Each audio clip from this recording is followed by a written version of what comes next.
Mambo vipi? Naitwa Latifa Adam Kilasi. Leo napenda tuzungumzie mambo mbalimbali ama tujikumbushe mambo mbalimbali kuhusiana na masuala ya afya ya uzazi. Na leo ningependa tuzungumzie kitu kikubwa, maandalizi kabla ya kubeba ujauzito.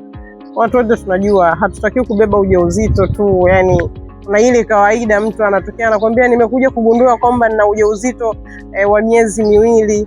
Hivyo ni vitu ambavyo havihitajiki. Yani inatakiwa mtu upange, kujua kwamba sasa ninakwenda kubeba ujauzito, lakini pia uweze kuzungumza na mwenza wako ili muweze kujua nini mtakifanya na nini hamtakifanya.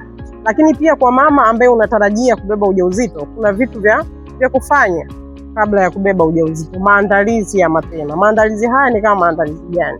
Moja ni kuhakikisha kwamba unapata chakula bora. Chakula bora wazungu wanaita balance diet. Maana yake upate vyakula ambavyo ndani yake vitaupa nguvu mwili, lakini vitajenga mwili, lakini pia vitalinda mwili wako, kwa sababu unapoenda kubeba ujauzito unaenda kumbeba binadamu mwingine ambaye ataumbwa ndani ya mwili wako. Wewe unatakiwa kuwa na afya, lakini pia mtoto pia anatakiwa awe na afya. Kwa hiyo unatakiwa kupata balance diet, lakini hichi chakula ambacho utakuwa unakipata kitasaidia vitu vingi. Katika balance diet ambayo unaipata kuna kitu kinaitwa folic acid. Folic acid inasaidia kutengeneza seli mpya za mwili. Na kama inasaidia kutengeneza seli mpya za mwili, maana yake itasaidia vizuri wewe kutengeneza mtoto wako ambaye ni mzuri, asiyekuwa na shida ya aina yoyote. Folic acid inapatikana wapi?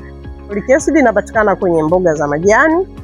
Wote tunazijua mboga za majani kama mchicha, matembele. Kwa aina nyingi za mboga ya majani ukiwa unazitumia utapata folic acid ambayo ni asili kutoka kwenye mboga za majani.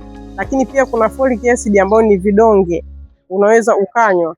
Na hii unashauriwa kwa kabla ya kubeba ujauzito, miezi 3 kabla au 4 uanze kuitumia ile folic acid.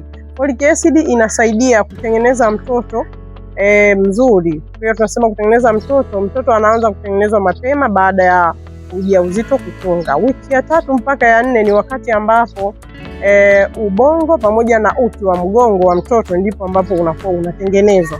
Kwa hiyo folic acid inasaidia kutengeneza ubongo pamoja na uti wa mgongo vizuri, kitu ambacho kitasaidia mtoto asipate kuzaliwa na matatizo mbalimbali kama vile kuzaliwa mgongo wazi, kwa Kiingereza wanaita spinal bifida, lakini kuna kuzaliwa pia, wengine wanazaliwa kichwani ubongo unakuwa unaonekana, maana yake ile cranial inakuwa haipo, ile fuvu linakuwa halijitengeneza vizuri.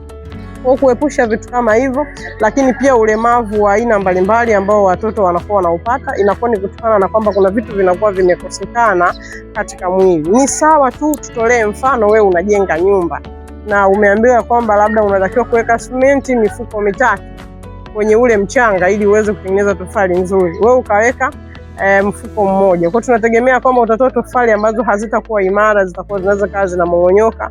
Ndio mfano wake ni kama hivyo. Kwa unapokuwa unapata chakula bora, unaweza kutengeneza mtoto wako ambaye ni mzuri, lakini pia ambaye atakuja kutoka akiwa na afya.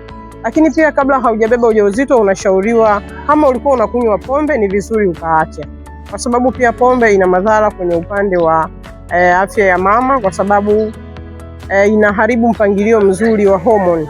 Na sisi wote tunajua kwamba ili mama aweze kubeba ujauzito lazima homoni zake ziwe zimekaa katika mpangilio mzuri. Ambalo mama anatakiwa kufanya ni kuacha kuvuta sigara anapokuwa anajiandaa, kwa sababu sigara inaathiri tumbo la uzazi la mama, lakini pia inaathiri mirija ya uzazi ya tumbo la mama, kitu ambacho kinaweza kikapelekea ujauzito kutunga nje ya eneo sahihi ambalo ujauzito ulitakiwa kutunga. Kwa Kiingereza wanaita ectopic pregnancy. Ectopic pregnancy ni hatari sana kwa maisha ya mama, kwa endapo sehemu ambapo sio sahihi katika mwili wa mama, inabidi ule ujauzito uweze kuondolewa, kwa sababu ni hatari kwa afya ya mama.